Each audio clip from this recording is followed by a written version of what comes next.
Hello everyone, আমি সঞ্চারী আবারও চলে এসেছি আরেকটা নতুন ভিডিও নিয়ে। আজকের ভিডিওতে সকলকে অনেক অনেক স্বাগত। আর এই যে আমাদের আরশিকাকে নিয়ে আমি এখন বেরিয়ে পড়েছি। দিনটা বেশ মেঘলা মেঘলাই ছিল। আজকে যাচ্ছিলাম মেয়েকে নিয়ে হোকেন সেন্টারে। তো ওখান থেকে আমার বেবিকে কতটা কি পরিমাণে খাওয়াবো, কি না খাওয়াবো, তার পোর্শনটা কতটা হবে, কত ঘন্টা অন্তর অন্তর আমি ওকে খাওয়াতে পারবো, মানে ভাত, সবজি, মাছ, ডিম, মাংস কবে থেকে দিতে পারবো, সমস্তটাই আজকে ওরা আমাকে ভালোভাবে বুঝিয়ে দেবে। তো তার জন্যেই আগে থেকে একটা অ্যাপয়েন্টমেন্ট করে রাখতে হয়েছিল। আর এই যে আমরা রুমটার ভেতরে চলে এসেছি, এই যে কটা টেবিল রয়েছে, মোটামুটি 8টা মতো টেবিল ছিল। তো এক একটা দিনে 8 জনের বেশি ওরা সিটিং করে না। তো যেহেতু ওর 7 মাস চলছে, 5.5 মাসের পরের থেকে এই সেটিংটা নেওয়া যায়। কারো যদি কোনো অসুবিধা থাকে তো নেক্সট টাইমও প্রত্যেক মান্থের একটি মঙ্গলবার করে ওদের ডেট থাকে। তো সেই দিনে একজন সেন্সে এসে প্রত্যেকটা বুঝিয়ে দেওয়া হয়। আর এই যে আমার সামনে প্রত্যেকটা বইও দেওয়া হয়েছে, যেহেতু এগুলো সব নিহঙ্গতে লেখা, আর আমি যেহেতু ইংলিশে ট্রান্সলেট করে নেব বলে আমাকে পরে সেই পেপারগুলো দিয়ে দেওয়া হয়েছিল। মোটামুটি 1 ঘন্টা ধরে এই ক্লাসটা চলেছিল এবং তারপরে সেই সময় তো ভিডিও করা যায়নি, যেহেতু সমস্তটা লিখে নিতে হচ্ছিল। আর এই যে সবাই সবার বেবিকে নিয়ে চলে আসছে। আর আমি ঠিক যে রাস্তাটা দিয়ে আসছিলাম সেখানে এই বাড়িটা দেখে এতটাই ভাল লাগছিল, দারুণ কালারফুল।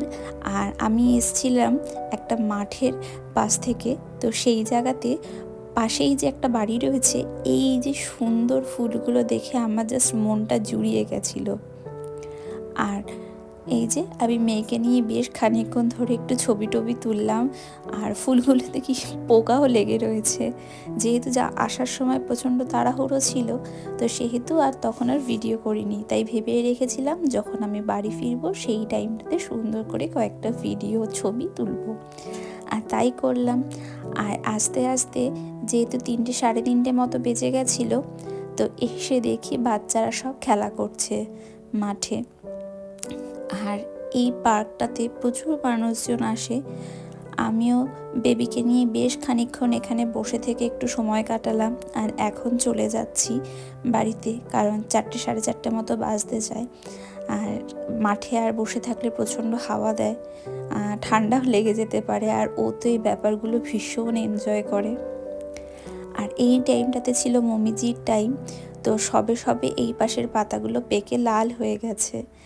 আর এই মাঠের ভেতরে প্রচুর রকমের গাছ আছে, একটা দুটো করে হলেও প্রত্যেক রকমের গাছ এখানে দেখা যায়।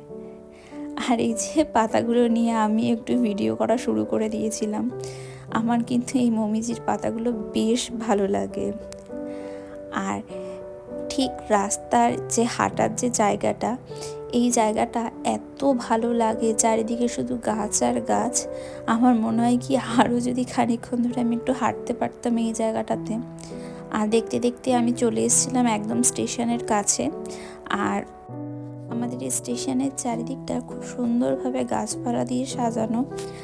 আর এই যে নতুন কনস্ট্রাকশন হচ্ছে, জাপানের কনস্ট্রাকশনগুলো 2-3 মাসের মধ্যে একটা গোটা বাড়ি কমপ্লিট হয়ে যায়।